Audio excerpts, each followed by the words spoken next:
je voudrais vous parler des appareils qui m'embêtent moi en autonomie et qui m'embêtent tout court.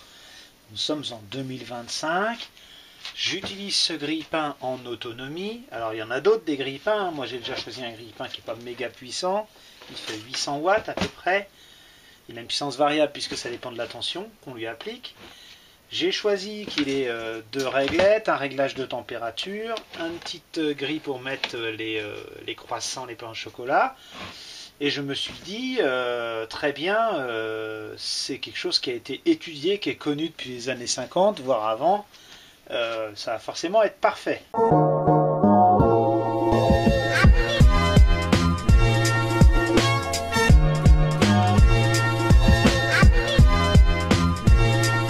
Sauf que y a toujours les mêmes problèmes avec ces appareils. Je vais vous montrer comment commencer. Je vais vous montrer les problèmes qui, moi, me gênent, notamment pour l'autonomie, mais en tant qu'appareil électrique. On est sur un système basique avec deux grilles qui descendent, voilà, qui sont actionnées par la tirette ici.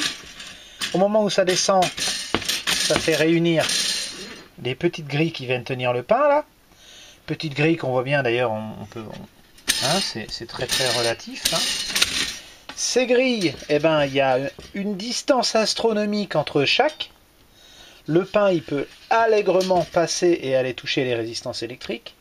Résistances électriques qui sont accessibles. Hein. Regardez, je mets le doigt, je peux mettre les doigts. Ma question va être, est-ce que ces résistances sont conductrices? Je ne pense pas, mais j'aimerais bien vérifier. Autre point, comment ça se fait qu'on a du pain qui se bloque là-dedans alors qu'il suffit de mettre des grilles très très fines? Et comment on en arrive à un système, alors là il n'est pas sous tension, où le petit contacteur qui est là, il va se bloquer, il va mal fonctionner à cause de la poussière, à cause de nettoyage très mauvais, parce qu'en fait à l'intérieur on voit qu'il y a une petite barrette qui nous empêche de récupérer les miettes, ça va stocker n'importe quoi. On enlève ça, au moment où on l'enlève, il y a de la merde qui tombe au fond. Voilà, on est sur un appareil, j'ai pas pris le modèle de luxe, mais j'ai pas pris le tout pourri, ça fait quelques années que je l'ai. Je trouve ça limite. Voilà, je trouve ça limite parce qu'on nous demande de mettre des appareils IP2X avec des normes partout, puis là, voilà, hein. Qu'est-ce qui se passe? Tout métallique, j'ai un doute. Alors, qu'il soit métallique et de classe 1, très bien, il y a la file de terre, au cas où il y a un problème. Mais c'est vrai que je m'attendais quand même à un système peu plus moderne, quoi, qui grille un peu mieux les tartines, déjà que on puisse mettre autre chose qu'un toast, parce que moi quand je mets les tartines, des fois j'en mets deux, c'est un peu trop petit. Quand on met, ça les pince, du coup elles descendent pas complètement. Quand on relève, elles se tombent de côté et sortent pas complètement. Des fois il y a des petites tartines, donc il faut aller foutre les doigts. Il y a un truc qui m'agace, et je pense qu'au niveau conception, on est au niveau 0. Je vais démonter ça, on va regarder comment c'est.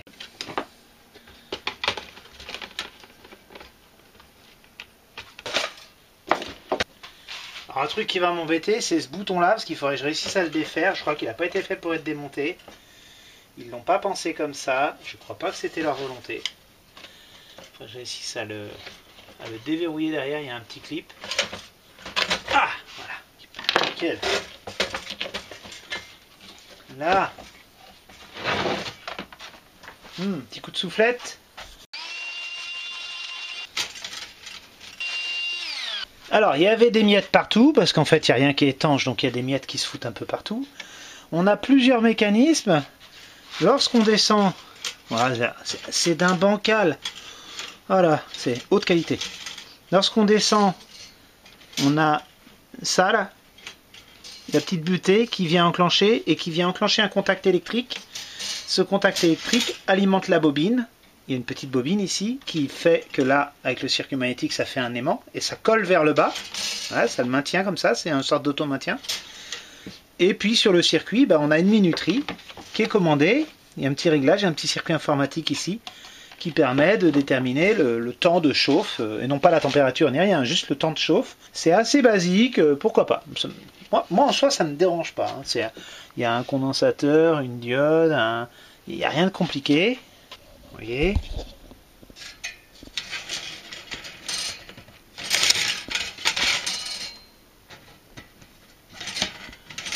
d'accord, donc il faut appuyer assez fort pour le petit contact se mettre. Hein. Les deux petites grilles là sont retenues par un ressort ici. quand on appuie dessus, voilà, ça la descend, c'est rien de faramineux.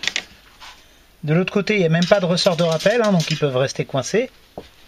Donc quand ça descend, ça appuie dessus, voilà, et ça les fait fermer. Très bien, pourquoi pas. Les petites barrettes là où où on met le pain, elles sont dans le vide derrière là. Il n'y a rien qui les fixe ici. Hein, elles sont d'ailleurs complètement tordues.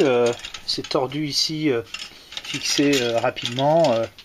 Très très relatif. Hein, franchement, ça peut se coincer dans tous les sens. C'est pour ça que ça me remonte même pas la tartine jusqu'en haut, parce que c'est la force du ressort qui est là, qui la ramène. Et après, il manque encore 1,5 cm. Bon, ok. C'est vieilli mal, quoi. Mais admettons. Alors, l'électricité, elle est envoyée via ces fils-là. Il y a un petit contacteur. Donc, on envoie du jus ici.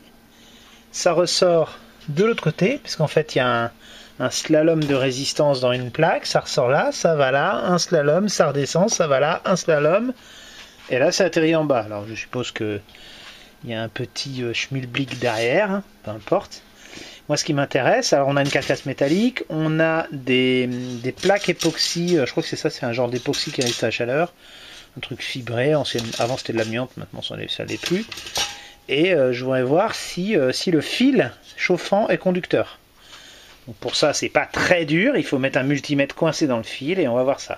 Donc là, j'ai branché l'appareil, mais je ne l'ai pas mis en marche. Je vais mesurer entre la terre, c'est-à-dire nous, hein, et les conducteurs de résistance électrique.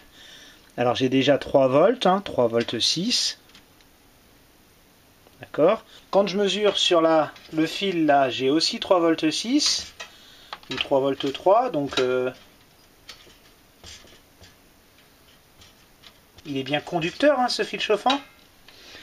Lorsque je vais mettre en marche, je m'attends à ce que le fil chauffant soit en jus.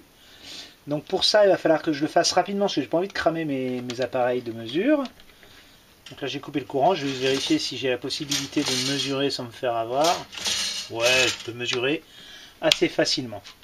Donc on y va, je fais une mesure du fil chauffant. 150 volts, donc j'ai bien du courant dans le fil chauffant. Donc même s'il est chaud, il est sous tension. Ça pour moi c'est déjà inadmissible, hein. C'est un fil chauffant conducteur, c'est pas un fil chauffant qui a un revêtement. Vous savez, les résistances électriques, elles ont un revêtement. On peut la toucher, elle est chaude, mais elle n'est pas conductrice. Alors quand je dis c'est inadmissible, il faut bien que ça chauffe, il faut bien que ça rayonne. Effectivement, il faut que ça rayonne, mais est-ce que c'est nécessaire que... Je ne sais pas si vous vous rendez compte, je vais débrancher, parce que j'ai un doute. Je suis à...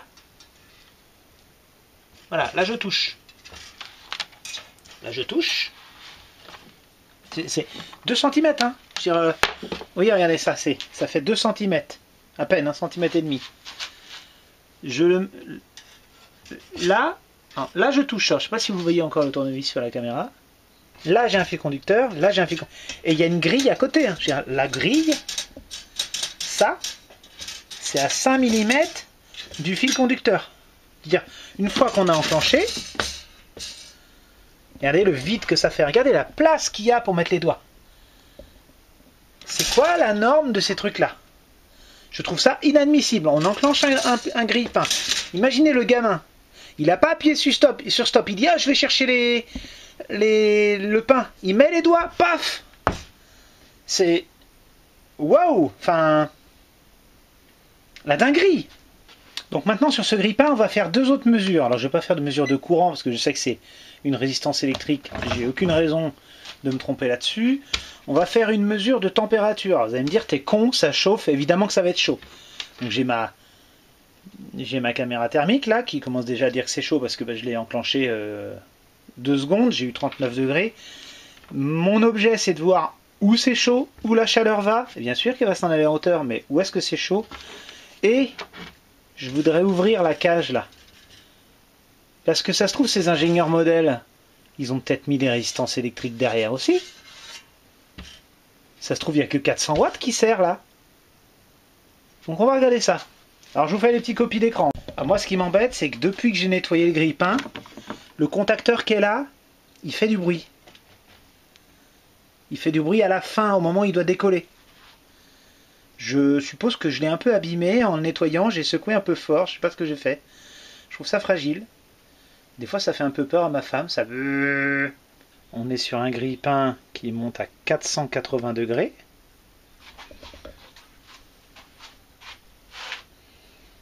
D'accord, donc le bobinage n'a pas l'air de chauffer trop, ça chauffe en bas bien sûr, ça chauffe dedans, hein, on est d'accord. Ça chauffe vraiment partout, ça chauffe même plus en haut qu'en bas. Il y a plus de résistance en haut qu'en bas. Là on entend le ventilateur parce que ça consomme 761 watts. Je suis en 232 volts. Je serais en 240, je serais peut-être à plus de 800 watts. Donc là on est à 476 degrés, 500 degrés, 520, 530. Ah, j'ai dépassé les 555, je peux plus mesurer. Ah, il n'a pas fait de bruit, donc je l'ai bien nettoyé. Donc maintenant je vais démonter. Alors j'ai enlevé ça là. J'ai regardé derrière. Donc ça va, ils n'ont pas mis de résistance chauffante derrière. Pas plus que les passages entre l'étage du bas et l'étage du haut. Ça va, ils n'ont pas fait la bêtise. Le panneau du milieu, il a effectivement un côté devant, un côté derrière, mais c'est normal. Et le panneau externe, eh ben, il a un côté, il a qu'un seul côté. Donc c'est bien ça. Bon, autre bonne nouvelle, il faut bien qu'il y ait des bonnes nouvelles, la phase et le neutre sont coupés tant que le bouton n'est pas activé vers le bas. C'est un double contacteur, j'avais pas vu, mais il y en avait un autre en dessous, c'est pour ça que j'avais pas vraiment de tension, j'en avais une petite, hein, mais j'avais pas vraiment de tension sur un fil ou sur l'autre, ça aurait été une grosse boulette ça, d'avoir un interrupteur que sur un des deux fils, parce qu'en fonction des multiprises et des prises, bah, le neutre est pas forcément du bon côté, et on aurait pu se retrouver avec un choc électrique. Bon allez, maintenant il faut le remonter. Hein. Je l'ai nettoyé de partout, on remonte. Je n'ai rien à y faire de particulier. J'en ai profité pour resserrer les pattes. Parce que j'étais pas très content que mon pain ne ressorte pas jusqu'au bout.